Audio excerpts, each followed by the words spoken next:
linda e que a gente vai aprender bastante. Mas então nós vamos fechar hoje, vamos tentar fechar hoje o capítulo 3, né? No escuro. Que na semana passada a gente terminou o versículo 21. Né? Lembra do versículo 21? Mas quem vive de acordo com a verdade veio para a luz, a fim de que se veja claramente que suas obras são feitas em Deus. Então nós fechamos na semana passada com palavras de Jesus. Não, é João. Né? De João. João 3. Ai, João querida, 3. Me desculpa. João 3. Isso. Nós terminamos o nosso estudo na semana passada no versículo 21. Aí hoje a gente começa a partir do 22. Isso mesmo, a partir do 22. Aí a gente pode ler, para começar, do 22 ao 30. Tá bom? E quem que vai ler para mim hoje? Do 22 ao 30. Eu posso ler, André? Pode, por favor. Depois disto, Jesus foi com seus discípulos para a terra da Judéia. Habitava com eles e batizava. João estava também batizando em Enom, junto a Salim, porque havia ali muita água, e o povo concorria e era batizado. Porque João ainda não fora posto na prisão? Não, porque João ainda não fora posto na prisão. Sim. Levantou-se uma questão entre os discípulos de João e um judeu acerca da purificação. Foram ter com João e disseram-lhe: Mestre, o que estava contigo na margem de além do Jordão? De quem tu deste testemunho? De quem tu deste testemunho? Ei-lo que está batizando a todos, e todos vão a ele. Respondeu João e disse: O homem não pode receber coisa alguma, se lhe não for dada do céu. Vós mesmos me sois testemunhas de que vos disse: Eu não sou o Cristo, mas fui enviado adiante dele. Tem a esposa, é o esposo, mas o amigo do esposo, que está de pé e o ouve, enche-se do gozo com a voz do esposo. Pois esse meu gozo está cumprido. Convém que ele cresça e eu diminua. Amém. Amém. De acordo com o nosso texto, está escrito assim, ó. Depois disto, foi Jesus com seus discípulos para a terra da Judéia. Depois disto, o quê? O que a gente viu? Depois disto, o quê? Ele bate papo com Nicodemos. Isso, ele bate aquele papo com Nicodemos e Jesus fala para Nicodemos o quê? Lembra? Ele vem, de Nicodemos vem todo cheio de lisonja e o que Jesus fala para ele? Tem que nascer de novo. Mestre. Isso aí. Exatamente isso. Tem que nascer de novo. Nicodemos entendeu o que ele disse? Não entendeu. E o que Jesus falou para ele? Que ele não entende das coisas terrenas, quanto mais se ele falar das espirituais. E interessante que jogou para ele, né? Você é mestre em Israel. E não entende Falta falar, né? Você é meio burrinho, né? dessas coisas? Exatamente. Então foi depois desse encontro com Nicodemos que Jesus foi para a Judéia. Encontro super interessante, super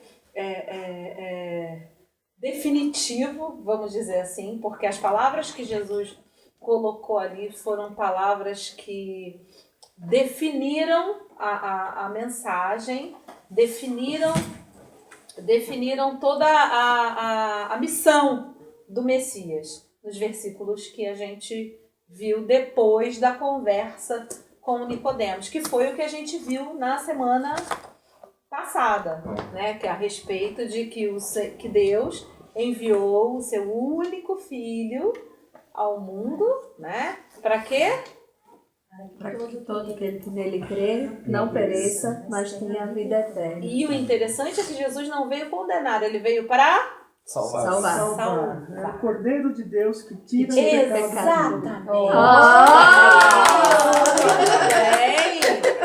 Dá E ele ligado. sendo o Cordeiro de Deus que tira o pecado do mundo, isso significa que os pecados do mundo são transferidos para Jesus. Então entendemos que só através de Jesus nós temos verdadeira remissão de pecados. Então depois de tudo isso, desse apanhado, foi Jesus para a Judéia. E vocês lembram onde Jesus estava? Mais ou menos? Vocês lembram? Porque com Nicodemos não fala, ele está em tal lugar. Mas antes de Nicodemos, onde que Jesus estava? Estava em Jerusalém. Exatamente, foi quando ele fez a purificação lá do templo.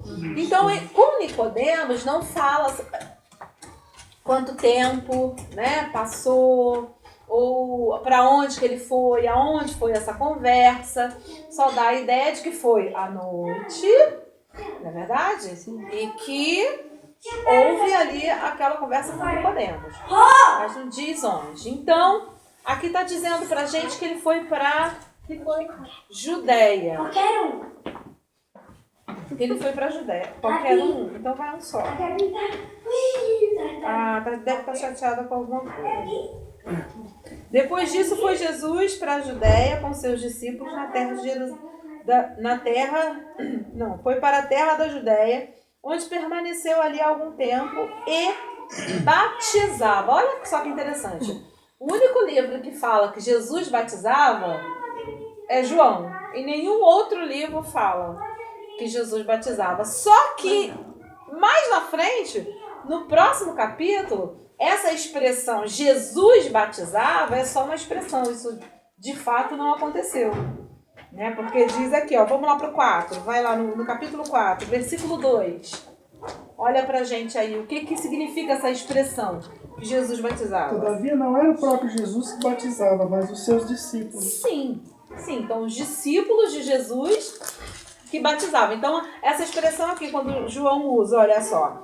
E permaneceu algum tempo com eles e batizava. Então quer dizer que os discípulos batizavam ali junto com Jesus. E Jesus sendo mestre, eles faziam a mandada de Jesus, então Jesus batizava, né? Delegava a coisa. Ora, João também estava batizando em Enom, perto de Salim, porque ali havia muitas águas, e para lá percorria o povo para ser batizado.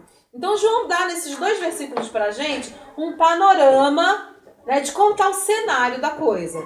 O que está acontecendo? Jesus foi para a Judéia, está lá, e tem um lugar lá que tem muitas águas, que é perto de Salim, de Siquém até, né? E não tem um lugar próprio. Eu olhei, dei uma olhada nos mapas, e não tem assim um ponto certo, né? Tem uma referência lá em Êxodo, não, em Gênesis, que fala a respeito de Siquém, aí cita um nome desses aqui, só para ter uma ideia, que é perto de Siquém, e que ali havia muitas águas, no caso fontes, não é um rio, tipo o Jordão, mas haviam fontes e as pessoas iam para ali ser batizadas. E o cenário que a gente vê é que tá Jesus, aqui ó, tá Jesus e João Batista na mesma região batizando, não é isso que está acontecendo aqui? Jesus e João Batista na mesma região batizando. Aí o que vocês me dizem do versículo 24? Ele diz aqui, porque João ainda não fora posto na prisão. Mas no versículo 23 o que diz? João estava também batizando em Enom, Não é redundante? junto a Salim. Por que será que João quis colocar essa ênfase aí de que João ainda não havia sido encarcerado na prisão? Por quê? É um spoiler do que vai acontecer? Porque se... É um spoiler. porque ele tem a visão geral da coisa. Tô falando depois de tudo aconteceu, né? Então ele já depois, sabe o que vai acontecer. Exatamente. Ele não conta uma história assim, né? Sim, Ele vai lá e volta, seguida. vai lá e volta, vai lá e volta. Mas o legal disso daqui, dele ter colocado isso aqui, é porque ele quer situar a gente no tempo. Apesar dele não colocar um tempo, ele quer situar a gente no tempo. Por quê? Porque, de acordo com os evangelhos sinóticos, de acordo com Mateus, com Marcos e com Lucas, o evangelho de Jesus começou em outro lugar, não foi aqui. Em Marcos, vamos lá abrir Marcos, vamos lá, abre Marcos. Marcos, vamos para Marcos. Marcos 1,14. Olha só que interessante. Para mostrar pra gente que não... Lucas, depois antes Marcos. Isso. Lucas, aí Marcos. Marcos 1,14. 1,14. Olha que interessante. Mais pra trás. Não, pra frente. Marcos capítulo 1, versículo 14.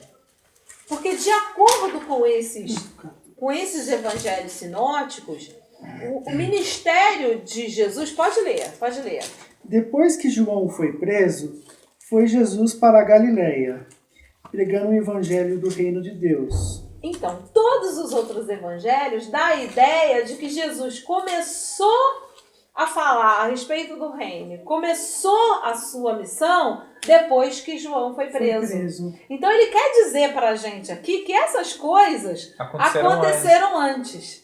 Né? Olha só, vamos situar todo mundo aqui, porque lá nos outros evangelhos está dizendo que aconteceu depois da prisão dele. Mas não, isso daqui aconteceu antes. E aconteceu antes por quê? Porque dá a ideia... Você quer uma almofada? Não, tem aqui, ó. Tá. Dá a ideia de que quem acompanhou Jesus e que escreveu isso daqui, que no caso João, estava muito mais próximo.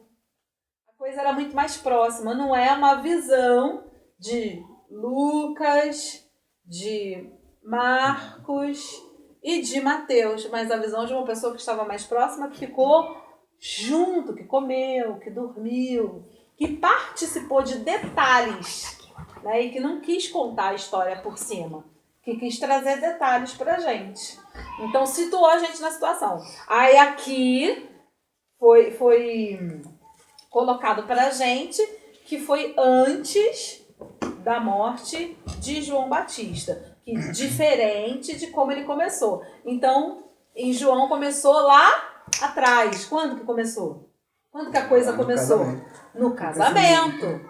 No casamento, que nenhum outro registra. Então veio o casamento, veio a purificação do templo, depois veio a conversa com Nicodemos, e agora a gente está diante dessa situação aqui com João Batista. Eles se encontram e estão batizando no mesmo lugar, na mesma região. Eu imagino que um não viu o outro, entendeu? Mas, Jesus está lá. Não, mas estavam na mesma região. Então, o 24 situa a gente aqui. Então, o que aconteceu depois disso? Depois que João dá essa informação para a gente de que João Batista não tinha sido preso ainda. O que aconteceu? Surgiu uma discussão entre alguns discípulos de João e um certo judeu a respeito da purificação cerimonial. Sim, a respeito da purificação cerimonial. Olha só que interessante. O que a gente viu lá nas bodas de Caná, a gente falou a respeito da purificação, da importância da purificação para o judeu. O judeu, ele antes de entrar em casa, ele se lavava, da importância que tinha a água, né, para purificar, para limpar o judeu. Então eram ritos que eram cumpridos e que eram cerimoniais que estavam dentro da lei. Então era obrigatório fazer aquilo para purificação, para limpeza. Aí existe essa contenda de um judeu falando a respeito da purificação com os discípulos de João. O batismo, ele era para limpar? Ele era para purificar? Como eram os cerimoniais judaicos? Acho que mais do que os cerimoniais, né? Talvez ele guardasse alguma relação, né? Com os cerimoniais, mas ele tinha uma outra figura diferente, né? E qual era essa figura? Vamos pensar. Lucas 3:3. Vamos lá, abre para mim. Lucas 3:3. Lucas 3:3.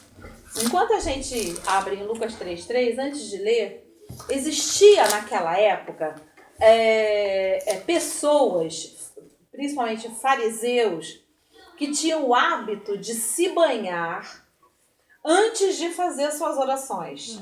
Ele ia até o rio, ia lá, se purificava, que chamavam banhistas, né?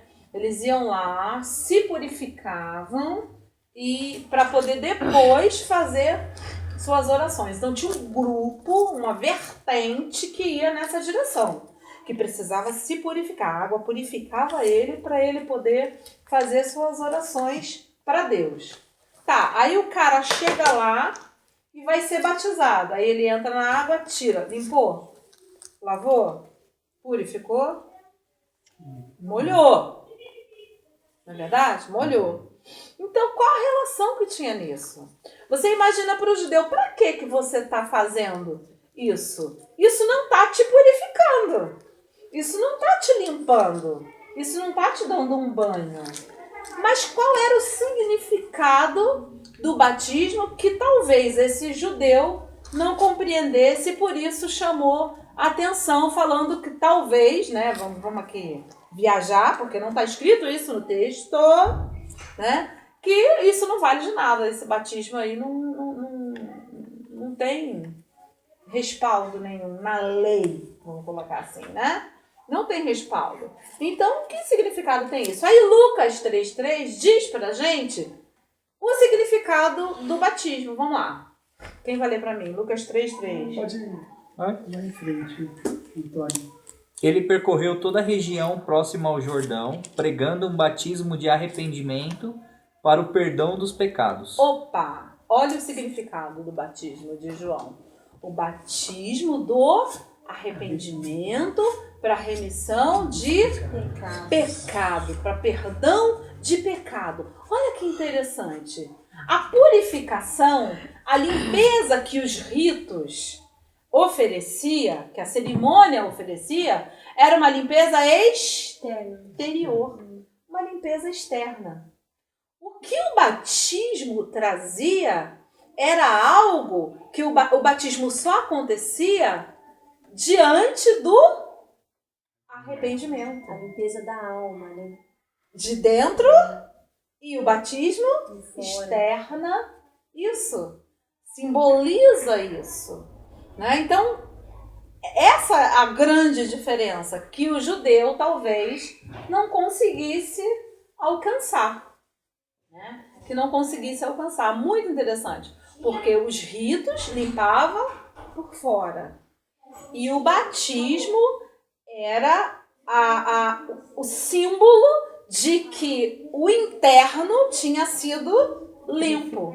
Pelo arrependimento, aí viria a remissão dos pecados. Porque sem arrependimento não tem perdão de pecados. É necessário se arrepender. Porque se você não se arrepende, você não tem do que ser perdoado. Você guarda para você. Não é verdade? Você não tem do que ser perdoado.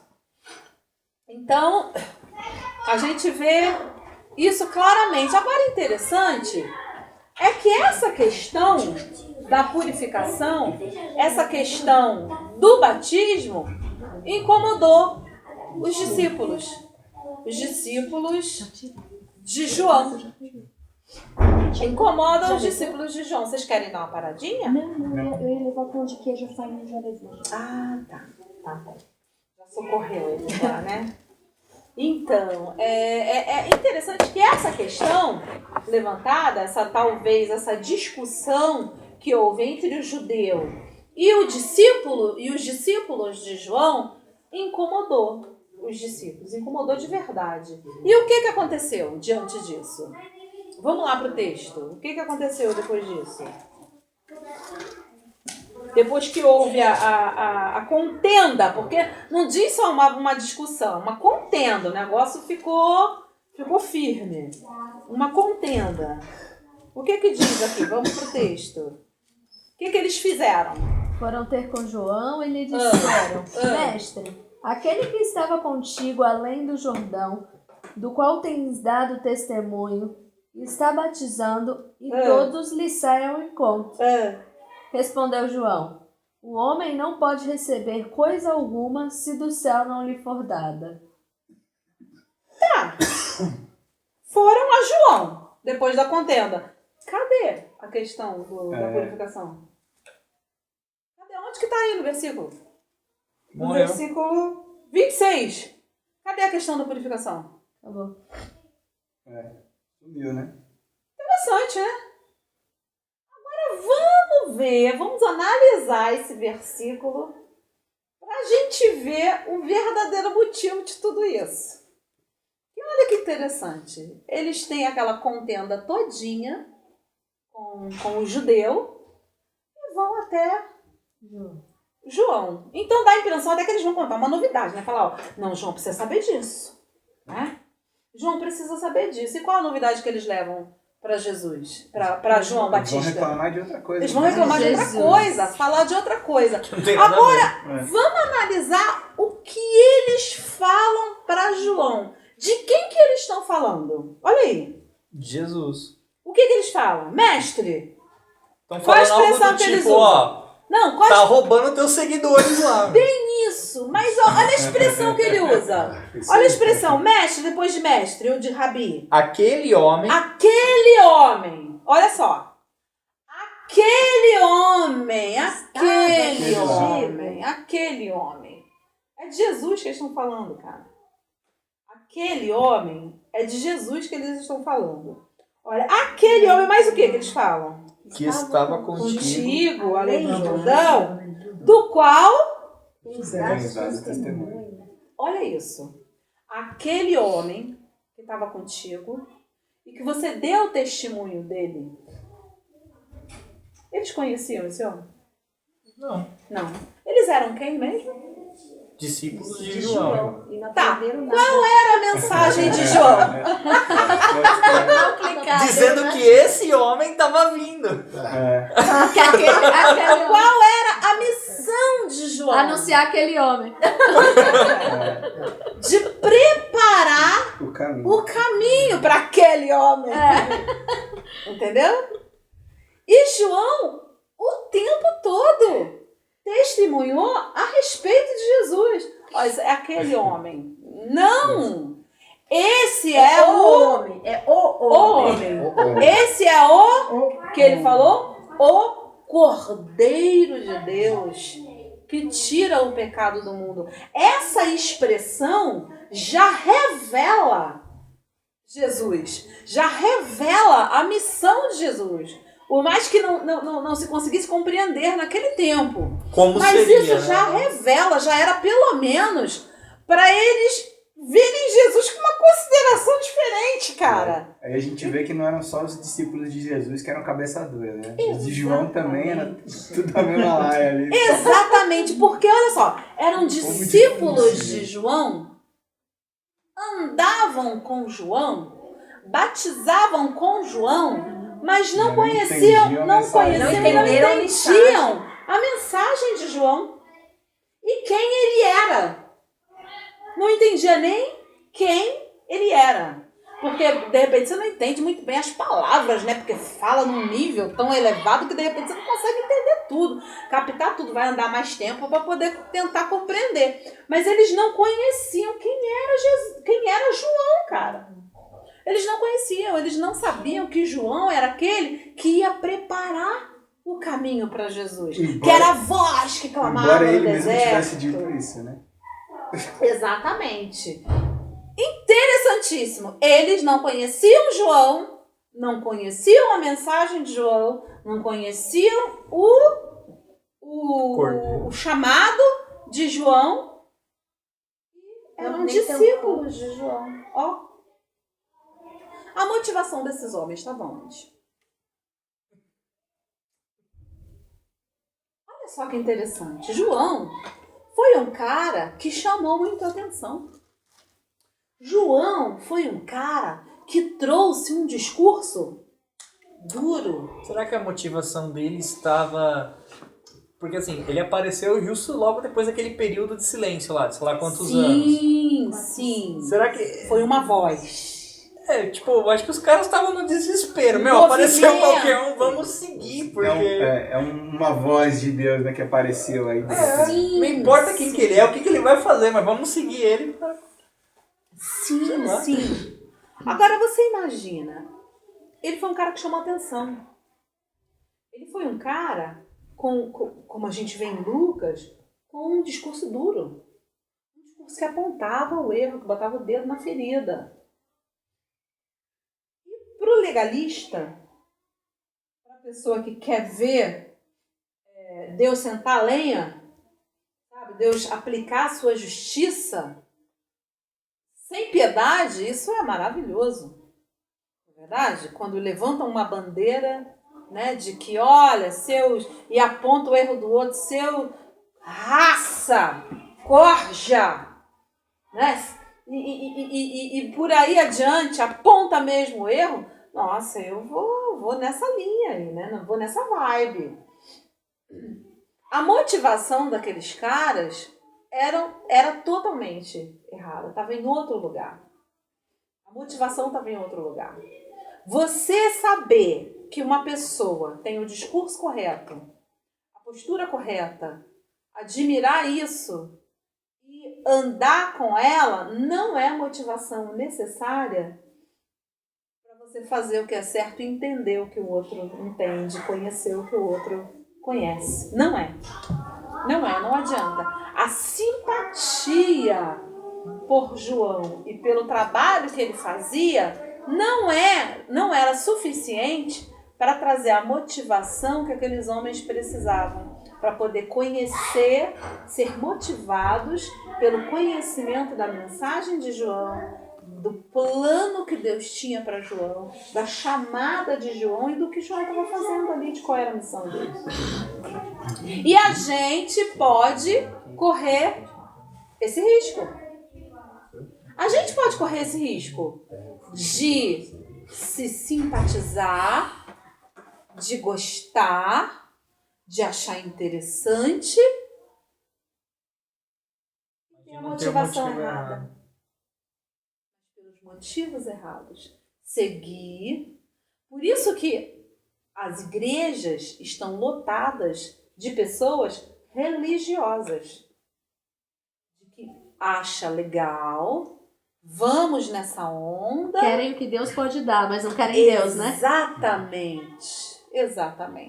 Devia ser um barato ficar do lado de João Batista e ver ele apontando o dedo e ver as pessoas, né, se rendendo, entendendo o seu erro. Apontar pro erro do outro é gostoso demais, né? E ver o outro entendendo o erro dele, se rendendo. Devia ser legal pra caramba. Tá nessa linha, né? Mas a motivação era totalmente errada. Porque se eles entendessem a missão de João Batista, quem era o João Batista? Que foi a voz que clamava no deserto. Que era o cara que apontava para Jesus, que era o cara que estava preparando o caminho para Jesus. Eles tinham outra postura, a motivação era outra. Essa conversa aqui não teria acontecido dessa maneira. Porque olha só que interessante. A questão ficou parecida, como Antônio falou, uma contenda, tipo assim, uma disputa entre os batismos. Porque, aquele cara de quem você deu testemunho, e que a gente parece que não ouviu, mas você deu. Você deu testemunho? Você falou alguma coisa dele. Assim, né? Não me lembro bem, mas você andou falando mas você dele. falou. Aquele cara tá batizando também. A questão toda virou o moído inteiro. Virou nisso, nessa disputa. Opa! E tem uma coisa que eu acho que é o mais relevante, né? Diz que ele tava batizando e diz: e todos lhe saem ao encontro. Olha só. Como se desse assim, ó, teu público, amigão, tá indo embora. Não, e olha vai uma deixar coisa de ganhar com os interessante. Eu imagino que o gatilho para eles procurarem João para falar isso foi justamente os versículos acima. Porque olha só, o outro lá está batizando também. Por que a contenda não foi com ele? Por que não foram procurar por ele? Olha só, a gente está tendo que responder coisas que o outro também está fazendo. E ele está com muito mais ibope. Entendeu? A gente está tendo atrito aqui e o outro também está batizando. Que história é essa? Não é verdade? Vamos lá. Que história é essa? Agora, o mais fantástico da coisa é a resposta de João ao que eles... A novidade que eles trazem para João Batista. O que João responde? No 27. Isso, no 27, vamos lá. A isso João respondeu: uma pessoa só pode receber o que lhe é dado dos céus. Opa! Uma pessoa só pode receber aquilo que foi dado do céu. Amor. E aí? Tipo, a bilheteria dele tá cheia, mas veio do céu. Um homem só pode receber aquilo que é dado do céu. O que está acontecendo aí foi algo que ele recebeu do céu. Como a minha missão foi do céu. Porque aqui está em questão a missão a missão não compreendida de João Batista, a missão não compreendida de Jesus e de quem ele era. Né? Então João deixa claro, olha só, um homem não pode receber senão aquilo que não for do céu.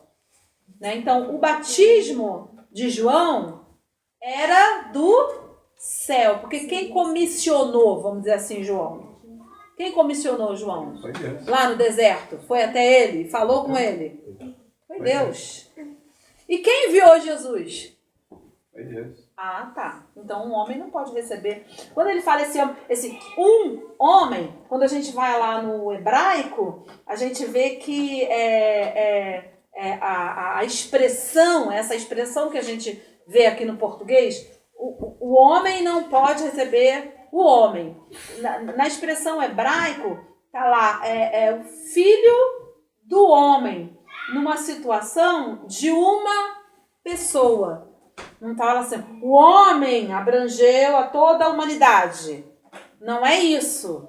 Porque fala assim, então o homem, tudo que ele recebeu de Deus, como é que é isso? É do céu? Não é isso que o texto está falando. O texto, a expressão, o homem não pode receber... Coloca no pezinho dela aqui, ó, para o pé dela não ficar no chão. Um homem não pode receber nada se não for do céu, vindo do céu, dado por Deus, tá bom?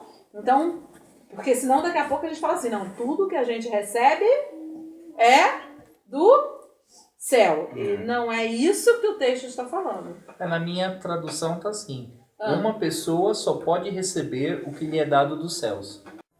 Então, mas aí é outro caso. Aí realmente está falando de toda a humanidade. Tá bom? Todo dom perfeito, toda boa dádiva. Então vamos lá. Ele não pode receber se não for dado do céu. Aí João vai e fala para ele, olha só, lembra. Aí João lembra o seu discurso para os seus discípulos. O que ele fala? Vamos lá. Versículo 28. O que ele fala aí? O que João lembra aos seus discípulos? Vocês ele já havia mesmos falado. São testemunhas de que eu disse, eu não sou o Cristo, mas sou aquele que foi enviado adiante dele. Opa! Aí ele lembra aos seus discípulos a sua missão. Vocês lembram naquele estudo que nós fizemos, em que as pessoas foram até João Batista perguntar quem ele era? Lembra? Você é profeta? Né? Você é Elias?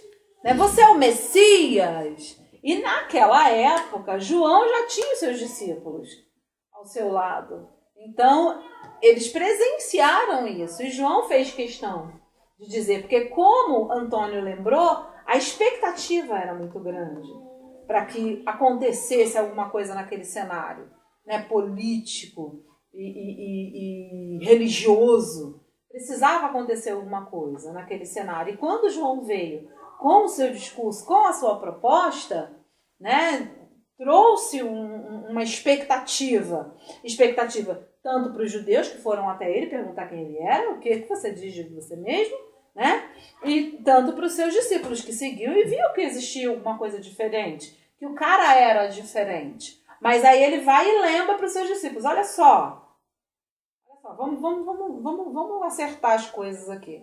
Vocês sabem, vocês lembram exatamente o que eu disse para vocês, né? O que ele diz, cadê? Mas eu sou aquele que foi enviado adiante dele. Exatamente, adiante dele. Vocês são testemunhas disso. Vocês são, vamos lembrar que volta, né? Aí ele vai e usa uma figura para poder explicar isso para os seus discípulos, para poder situar os discípulos, para eles compreenderem o papel de João e o papel de Jesus. Aquele homem, aquele de quem eu dei testemunho, então, deixa eu explicar para você. E ele vai e usa uma figura, e uma figura que era conhecida dos judeus, que era conhecida de quem conhecia as escrituras, né? Que é a questão do casamento, né? Antes da gente ler aqui, eu queria que vocês abrissem lá em Isaías 64:4. Deixa eu ver se é isso mesmo.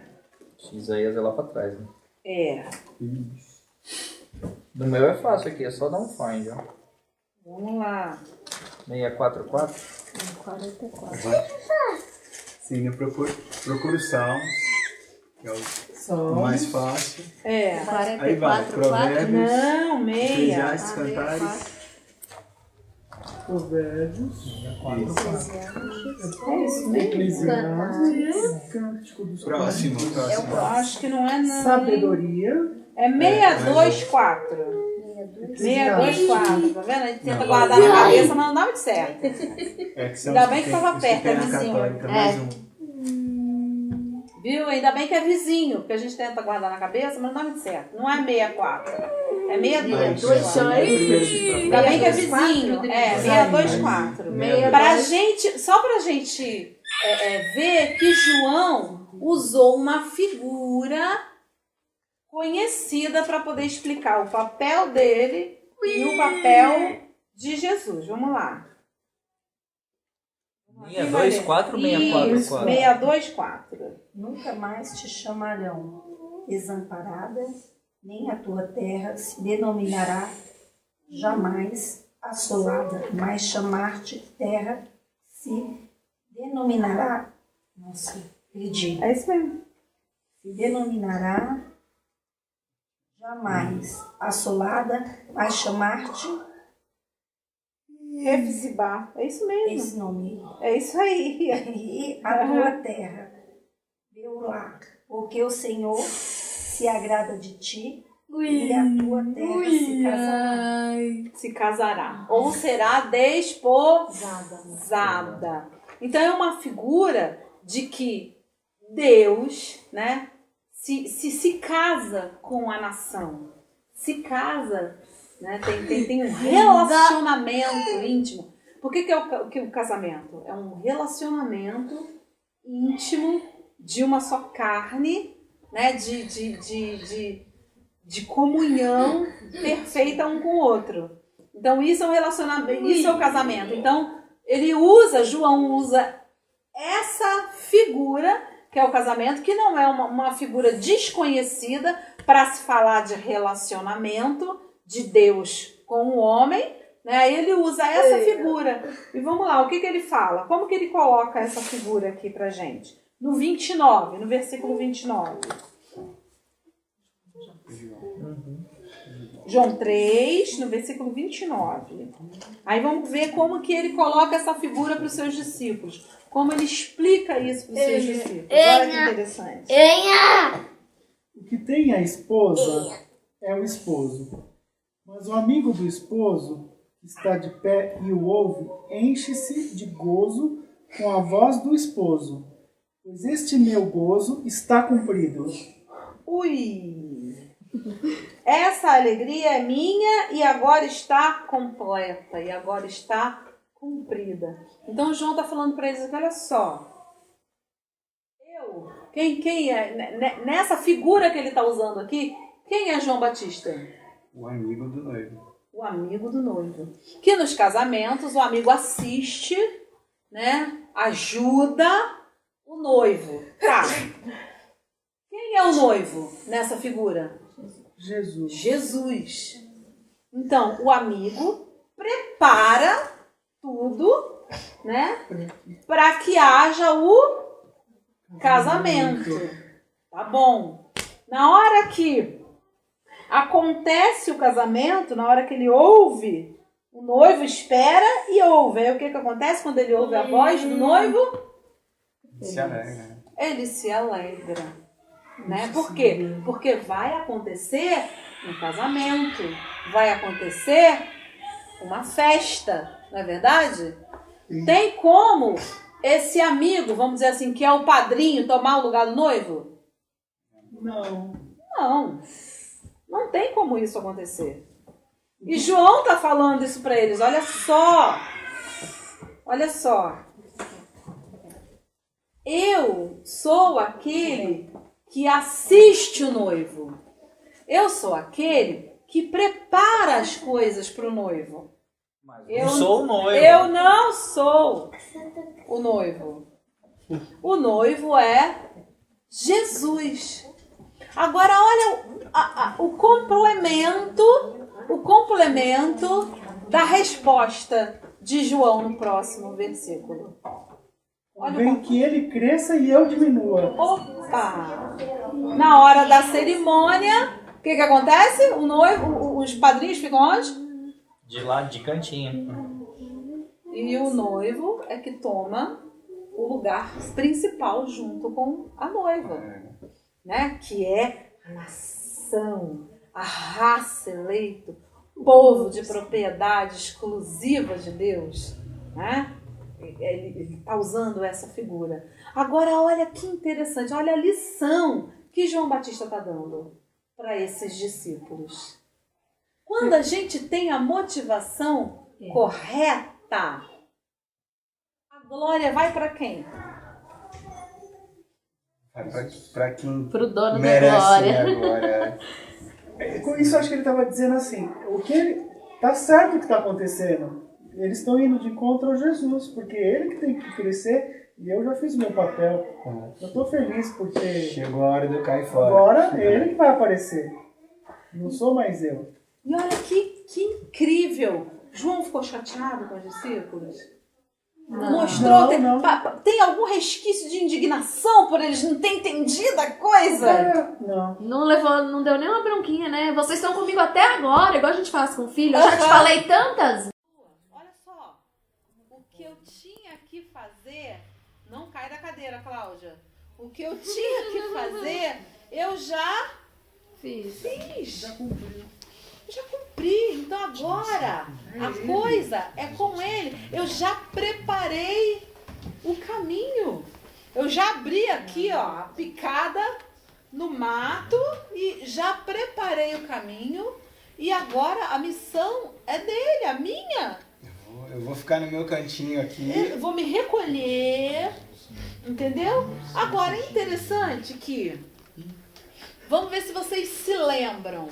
Que interessante. Quando João falou, estava com seus discípulos, e João falou assim, olha, para a gente ver a diferença do que acontece quando a gente consegue entender a missão e tá ligado, tá em sintonia, né? Tá buscando sinais, vamos dizer assim. Quando João Batista lá atrás encontrou Jesus depois do batismo e ele falou assim, ó, esse é o Cordeiro de Deus que tira o pecado do mundo. 2 pessoas ouviram isso. O que aconteceu com essas pessoas? Foram atrás. Opa! É pra lá que a gente tem que ir agora, né? É disso que João Batista está falando. Importa que ele cresça e eu diminua. Ele encontrava Jesus, é ele, ó. Lá, ó. É ele. Importa que ele cresça e que eu diminua. Importa que ele cresça e que eu diminua. A glória é dada a ele. Eu não vou reter, não vou querer para mim, porque não é minha. É dele. Motivação verdadeira. O desejo do meu coração, e eu acho que de cada um de nós aqui, é que a gente tenha motivação verdadeira para seguir a Cristo. A motivação verdadeira para entender o nosso lugar de perdidos e que foram resgatados pelo Senhor e que somos eternamente devedores a Ele, né? E que nós somos livres, mas para servir ao Senhor Jesus. Temos a liberdade do pecado, da escravidão, da condenação, para poder servir a Deus. Então, eu espero que a nossa motivação seja de que Jesus é o nosso Senhor, que Jesus é o nosso Salvador, de que importa que Ele cresça na minha vida e eu diminua, que a minha vontade não seja mais a que impera, mas que seja a vontade de Deus que cresça na minha vida.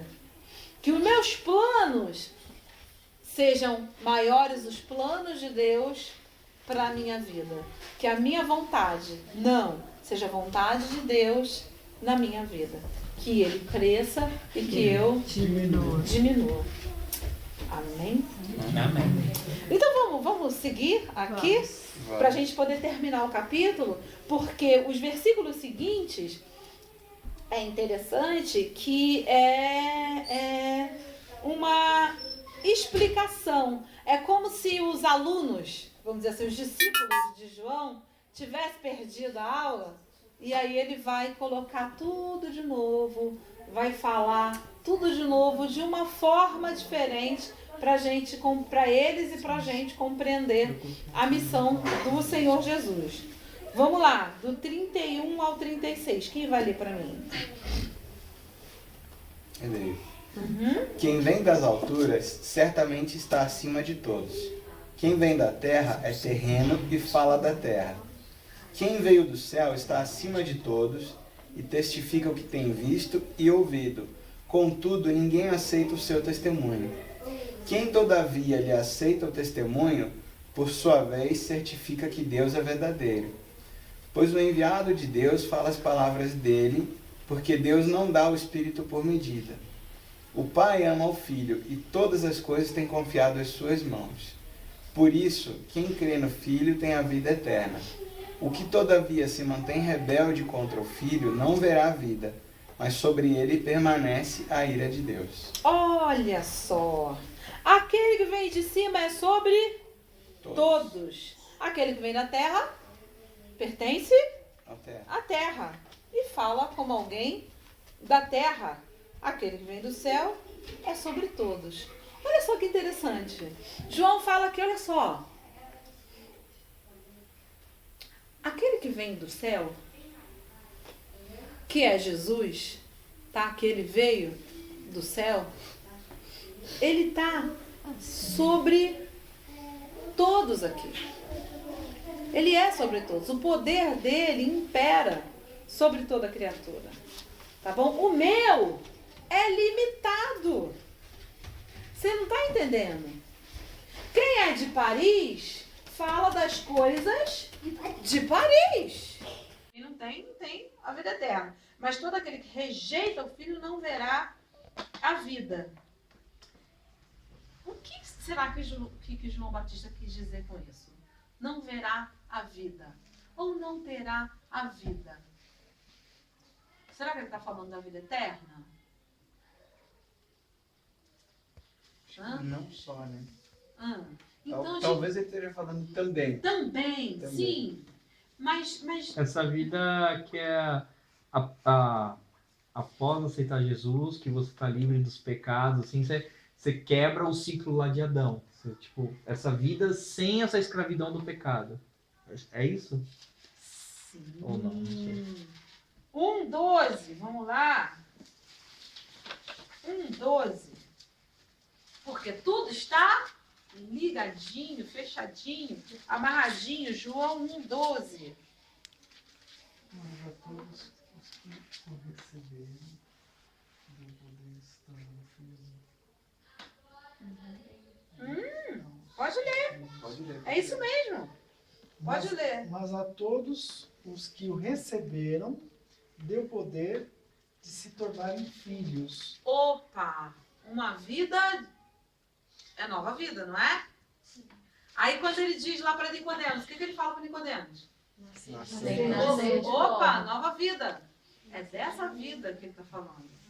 Quem não crê, não tem. Eu sinto muito. Não tem como nascer de novo. Não tem. Não tem essa vida nova. Não tem. Não adianta, não tem. Quem não crê, não tem. Quem crê tem essa e ainda tem a vida eterna. Tem a eternidade. Poxa, que bônus. E que bônus. Fatality na morte. Fatality na morte. Que bônus. Então é dessa vida que ele está falando. E como disse Fabrício, também a respeito da vida eterna. Porque só pode ter uma vida plena com o Senhor Jesus. Vida de nascido de novo. Vida de poder de ser transformado em filho de Deus. De ser gerado novamente nas entranhas de Deus, sabe? De ser transformado de verdade em filho de Deus, aquele que crê no Senhor Jesus. Aquele que crê que Deus enviou o seu filho. Porque aquele que não crê, não tem essa vida de filho. Não tem a vida eterna. Tá bom? Porque sobre ele, vamos lá pro texto, para terminar. Permanece a ira de Deus. Ui, Então por Deus quê? é irado. Porque É justo. sobre ele permanece a ira de Deus. Vamos lá para Romanos 1, para a gente entender essa ira de Romanos Deus 1. aqui. Romanos 1. Mas- É para mas frente. é pra frente. Dois- É dois para capítulos. frente. Você vai passar o João inteirinho, passar. aí vai passar Atos e vai vir Romanos. Romanos. Romanos o quê, Cris? Isso. Romanos 1. Romanos 1. Romanos. Aqui, Rô. A perna tá dormindo. Só um pouco. Romanos 1:18. 18. 18. Porque do céu se manifesta a ira de Deus sobre toda a impiedade e injustiça dos homens, que detêm a verdade em injustiça. Porque do céu se manifesta a ira de Deus sobre toda a impiedade e injustiça dos homens que detêm a verdade pela injustiça. Dá para entender a ira de Deus? Vamos ler mais à frente. Só para ter uma... Eu amo esse texto. 19. Visto que o que de Deus se pode conhecer, nele se manifesta. Porque Deus lhes manifestou. Pois os atributos invisíveis de Deus, desde a criação do mundo, tanto o seu eterno poder como a sua divindade, se entende e claramente se vê pelas coisas que foram criadas, de modo que eles são inexcusáveis ou indesculpáveis, pois tendo conhecido a Deus, não o glorificaram como Deus, nem lhe deram graças. Antes, seus raciocínios se tornaram fúteis e seus corações insensatos se obscureceram. Dizendo-se sábios, se tornaram loucos e mudaram a glória de Deus incorruptível em semelhança da imagem de homem corruptível, bem como de aves, quadrúpedes e de répteis, pelo que Deus os entregou às suas concupiscências de seus corações à imundícia, para desonrar seus corpos entre si. Mudaram a verdade de Deus em mentira e honraram e serviram a criatura em lugar do Criador, que é bendito eternamente. Amém. Então, o que acontece? O que Paulo está falando aqui a respeito da ira de Deus e de como aconteceu isso, ele está trazendo lá da história. Veio para que eram seus. Lá da história, está trazendo da história. A corrupção do homem, a desobediência do homem, a maneira como Deus se revelou ao homem, Deus se mostrou ao homem. E o homem Não recebeu. não deu glória. Preferiram até adorar coisas criadas por Deus, como aves, né? Quadrúpedes, como o texto fala, como animais, né? Como os egípcios faziam, o gato, era o boi, era A vaca, né? e assim vai. Entendeu? Mudaram a glória de Deus. Então, desde lá, do início, quando o homem desobedeceu a Deus, a ira de Deus caiu sobre o pecado do homem. E a palavra diz que todos pecaram e destituídos estão da glória de Deus. Quando o homem peca, ele está destituído da glória de Deus. Então, todos pecaram e destituídos foram da glória de Deus. E todos carecemos da glória de Deus, da misericórdia de Deus. Então a ira de Deus ela é sobre o pecado e não sobre o pecador. Porque todos somos pecadores, não é isso? Então, Exatamente. Exatamente. Deus abomina o pecado. Exatamente. Então, se você não crê em Jesus, se você não recebe o testemunho de Jesus, que é verdadeiro e que é do céu, e que Deus quem deu esse testemunho para ele, então você continua debaixo da ira de Deus. Porque ele veio fazer o quê? Ele veio condenar? Ele veio Salvo. e aquele que precisa ser salvo está de que maneira? Condenado. Já estavam todos condenados. Já estávamos todos condenados. Ele oferece a saída. Exatamente. Quem não sai, permanece onde está. Exatamente. E a ira de Deus é sobre o pecado. Amém? Amém. Alguma pergunta? Algum comentário? Não? Eu acho que como a Faine falou, né? Da ira de Deus sobre o pecado, né? É que enquanto a pessoa se mantém rebelde contra o filho, né, e não vê a vida, mas sobre ela permanece a ira de Deus, porque o pecado dela permanece sobre ela, né?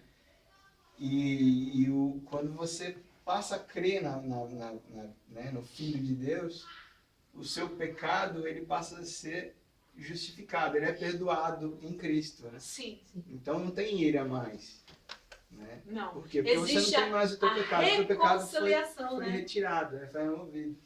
Tremendo, É. fantástico. Claro que a gente vai pecar de novo. Mas a gente já tem Mas se conhecimento a de que gente peca de se novo,